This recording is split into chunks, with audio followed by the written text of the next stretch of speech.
Untuk pengoperasian Jabatan Bomba dan Penyelamat Malaysia, sebenarnya kita beroperasi di 7 negeri yang telah kita kenal pasti di dalam keadaan yang mengalami air dan juga banjir serta hujan yang kritikal.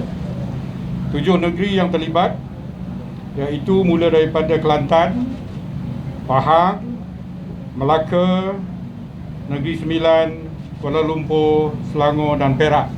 Bukan bermakna negeri lain kita tidak fokus, tetapi negeri lain dalam keadaan siap siaga kerana keadaan kita sedang memantau paras air dan juga keturunan hujan. Sehingga kini dari 7 negeri ini 27 daerah yang terlibat seluruh negara, di mana kita telah pun merekodkan sebanyak 391 PPS ataupun pusat pemindahan sementara. Dan keluarga yang terlibat di PPS ini yang telah kita pindahkan adalah sebanyak 17,621 keluarga yang melibatkan 62,601 mangsa. Setakat ini kita telah pun merekodkan terdapatnya 7 mangsa yang hilang sehingga pukul 12 tengah hari dan kematian yang melibatkan 26 di seluruh negara mengikut rekod Jabatan Bomba dan Penyelamat Malaysia. Berbalik kepada 7 negeri yang telah kita sebutkan tadi, negeri Kelantan keadaan dia menurun. Alhamdulillah, keadaan di negeri Pahang ianya meningkat di 4 daerah, iaitu daerah Bera, Maran, Temeloh dan juga Mentakaf. Di Melaka kita lihat bahawa trend banjir ini menurun. Di Negeri Sembilan pun menurun, Kuala Lumpur pun menurun, Selangor alhamdulillah dia menurun, tetapi kita sedang melihat ada 2 daerah, iaitu daerah Kuala Langat dan juga Sabak Bernam yang kita masih lagi dalam pemantauan. Kita percaya disebabkan oleh keadaan sungai dan juga kita akan memantau juga dari segi hujan. Perak trend dia menurun, dan daripada sini kita masih juga memberi perhatian yang lebih ke negeri Pahang dan juga Selangor. Dan kalau kita tengok di Pahang ini, dari segi kematian yang 26 ini, Pahang ikut rekod kita di sini 10 kematian dan 16 kematian di Selangor. Namun begitu, operasi mencari dan menyelamat masih kita teruskan. Memandangkan di Pahang ini kita ada 7 mangsa yang hilang.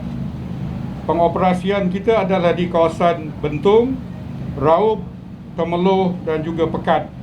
Kenapa kita fokus kepada 4 tempat ini? Disebabkan oleh di Bentung ni ada 4 mangsa yang masih lagi hilang.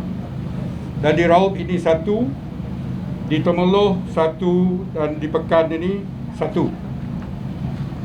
Daripada keseluruhan seluruh negara ni, kita juga memantau dari aspek kenaikan air di kawasan-kawasan sungai.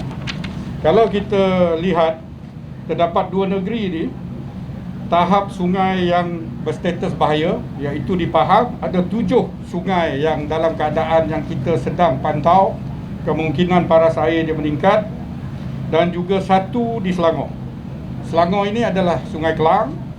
Tetapi di Pahang ini kita lihat ada 7 sungai, iaitu Sungai Pahang, Sungai Semantan, Sungai Jelai, Sungai Teriang, Sungai Rompin, Sungai Kuantan dan juga Sungai Selat.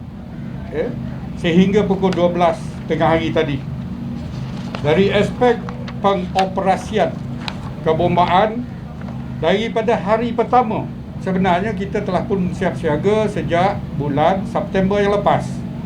Jadi tidak timbul yang menyatakan bahawa kita tidak ada on the ground.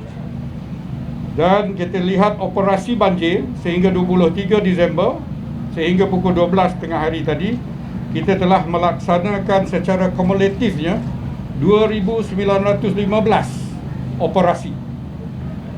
Dan sehingga 23 hari bulan pukul 12, daripada pukul 12 hari semalam, kita telah melaksanakan 78 operasi harian. Daripada tempoh kita siap siaga hari itu sehingga hari ini, total pengoperasian kita seluruh negara adalah 4,784 anggota bomba sepenuh masa. PBB iaitu pegawai bomba bantuan seramai 841. PBS pegawai bomba sukarela seramai 247. Proportion ataupun angka yang besar ini adalah di negeri Selangor dan juga negeri Pahang, iaitu ia mengambil lebih kurang 50% daripada jumlah tadi.